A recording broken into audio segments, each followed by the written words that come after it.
بسم الله الحمد لله والصلاة والسلام على رسول الله وعلى آله وصحبه ومن والاه. الحمد لله على كل حال. والله سعودين دمانتنا والله سعوني حالة أدونك كتشرتا حنون كان أدونك خلق القليي إن بدن أودمتي قار بدنا أيوتشي فان شيء كذا أدونك كتشرتنا إسقى أي نقطتين هالستيسة ودن كان أنشوجنا كينيا تقريبا أسبوع كهر أو تنبري كهر أي حالة دي يقول ريلا هلي ترى تضبط يوحي كأجدوه إلى مدة سيمرة في تذكر الشيء ما أنت يا حالة إعلامية إن أي ترك لهلي الكردي حالة يدا أمريكا سامي بكل هذا هاي نلاشى جود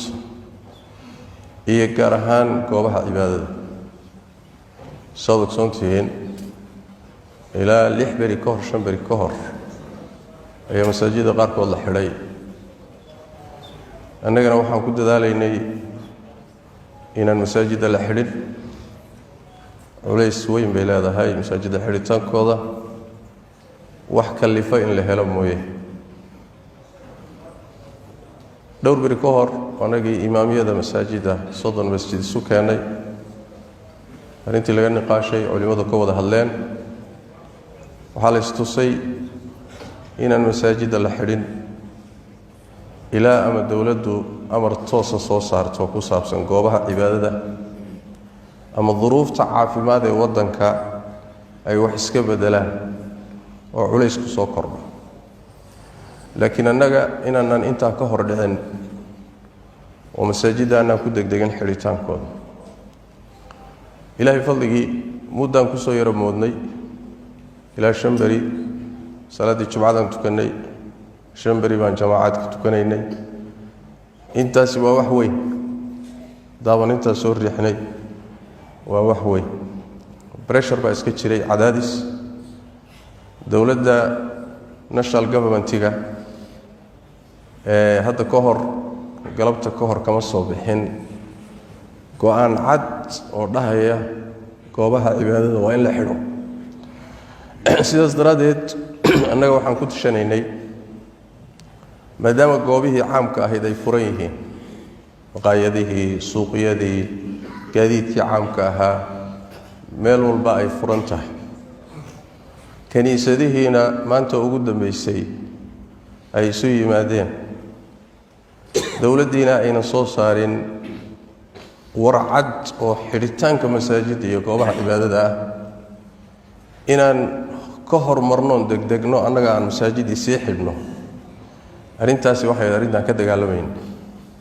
bareesharka faraha badan runtiina lagu haystay isbedel baa yimid ma aha inaan garowsan laanahay xanuunkan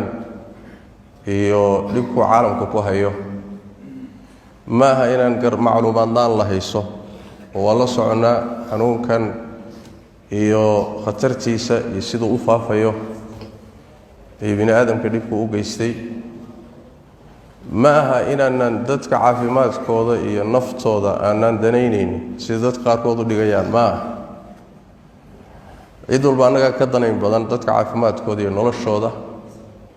laakiin waxaa aad iyo aad u cuslayd iyadoon duruuf kalifta la helin masaajid ilaahay lagu cibaadaysanayo xid hawshaasaa cuslayd aadna way u culustahay waxaa soo kordhay wasiirka caafimaadka kulley saad loo socotaan baan may galabtu hadlay wuxuu sheegay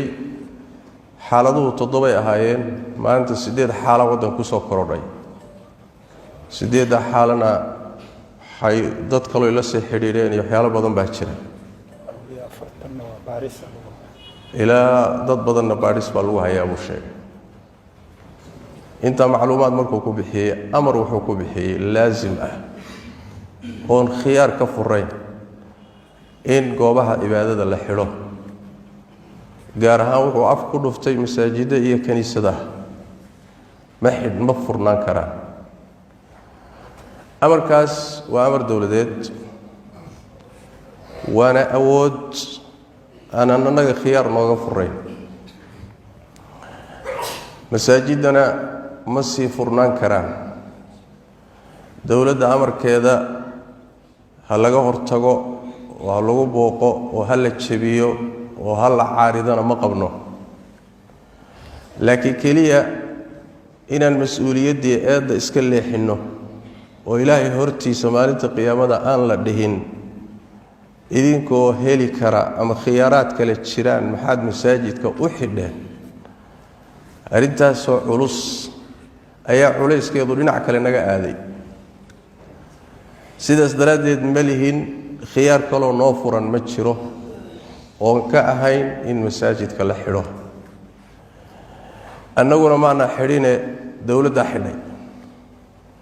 dowladdaa xidhay masaajidii waddankana dowladdaa ka talisa ruuxa muslimkuna ama ha jeclaada ama ha necbaadee awooddiisa inta ay tahay buu mukallaf ku yahay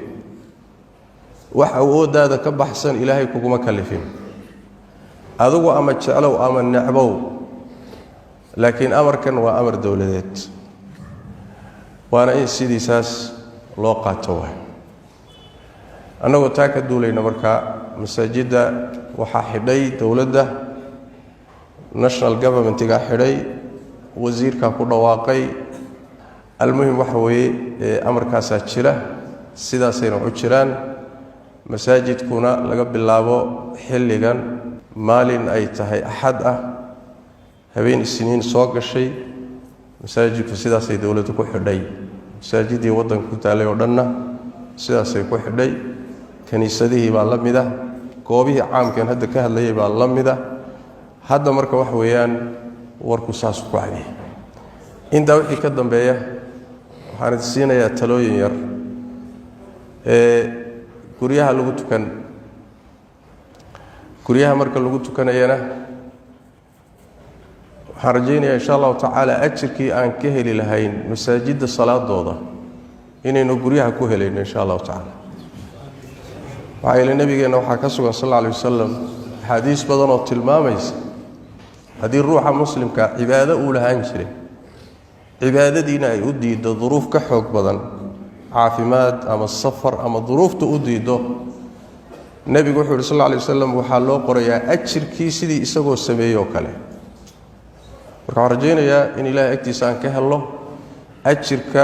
innagoo jamaaco ku tukannay oo kale ajirkeeda khaasatan qalbigeennu aad buu u jecel yahay in muxuu ahaye jamaacadii masaajidii noo sii socoto taa marka waxa weeye guryaha laysaga tukan iyo meelihii kale jaanis loo helo ilaahayna tabaaraka wa tacaala ajirkeenna inuu inoo dhammaystiraan rajaynayna biidn illahi tabaaraka wa tacaala qodobka kale jumcada haddii la gaadho masaajidana aan la furin oy saa u xidhnaadaan duhur baad tukanaysaan 4 ragcadood ayaad tukanaysaan meelihiinaasaad ku tukanaysaan maadaama isuimaadkii iyo khudbadii iyo jumcadii suroobi weyday fuqahada badankood say qabaan duhur baa bedel ka ah marka taana duhur baad iska tukanaysaan insha allahu tacaala qodobka saddexaad waxa weeyaan masaajid dhismihiisa inoo socday meelaha ay masaajidka dhismihiisu wax ka soo galayeenna waxaa ka mid ahaa jamaacada iyo masaajidka la imaanayo iyo waxa aad bixinaysaan waxaan markaa idinka rajaynaynaa insha allahu tacaala sadaqadii hagoynina maxaa yeele masaa'ibtani markay timaado waxyaalaha ilaahay loogu dhowaaday masaa'ibta lagu qaado sadaqadaa ka mid khaasatan gurigiisa lagu dhisayo marka sadaqadii hagoynina waxaad qaadataan embeesada iyo tiil numberka masaajidka bangiyadiisa halkaa insha allahu tacaala soo isticmaala maalin walba wixii aad bixin jirteen 100 shilin 50 shilin 20 masaajidka dhismihiisa insha Allah ta'ala suusan nooga kala goyn haddana sii sagootiya soo salaadka shamayna ku sagootiya haddana sanduuqa sii sagootiya insha Allah ta'ala ilaahay ha idin barakeeyo inta waxaan ku darayaa oo ku gabagabeynayaa muxuu ahaayay aadaanka masaajidka insha Allah ta'ala waa ka bixi doona laana aadaanka waxa loogu talagalay salaada dadka waqtiga inuu galay in lagu ogeysiyo hadii jamaaca la heliyo hadaan la helinba xataa ruuxa kaligiisa baadiyaha jooga uu aadaama oo shariicadu aadaanka waa u ogaysay maadaama marka dadkii in waqtiga galay aadaanku yahay muhiimadiisa masaajida aadaanku waa ka jiri doona insha Allah ta'ala marka Allah idin barakeeyo waxaan ku khatimayaa ducadii inooga socotay masaajida iyo cudurkan iyo masaa'ibta iyo aafada ducadiina yaa la halmaamin ducadii yaa la halmaamino salaadaha iyo si gooniya iyo habeenkii iyo xilli walba dadka ha loo duceeyo insha Allah ta'ala inaguna aan ducaysano ilaahay tabaaraka wa ta'ala inuu inaga badbaadiyo ummadana ka badbaadiyo ilaahayna tabaaraka wa ta'ala inaga samata bixiyo ramadaankii baa soo dhow oo bil baa ka laaban ilaahay waxaan ka baryaynaa in uusan xanuunkan iyo masaajida inaga xidhan inaysan ramadaan inagu gaadhin oo ilaahay tabaaraka wa ta'ala waqti fudiya si fudud masaajida dib inay u furanto ilaahay inoo suurta geliyo ilaahay tabaaraka wa ta'ala dalka iyo dadka iyo ummadda guud ba ilaahay tabaaraka wa ta'ala xanuunka Allah ka badbaadiyo inta qabtana iyo u jirana u jiiftana ilaahay ha ka samata bixiyo inta ka nabad qabsan ee aan ku dhacina ilaahay tabaaraka wa ta'ala ha ka badbaadiyo ilaahayna masaa'ibta soo socota ilaahay tabaaraka wa ta'ala hayna garamariyo ilaahay ajir haynaga siiyo cibaadaadka aan masaajida ku oogeynay oo inaga xidhantayna badal khayr qaba Allah inaga siiyo ilaahayna tabaaraka wa ta'ala meel aan joognaba caafimaad iyo cafi Allah inagu siiyo aad baad u mahadsantihiin jazakumullahu khayran sidaas iyo maca salaamati Allah wa xifdhi والسلام عليكم ورحمة الله وبركاته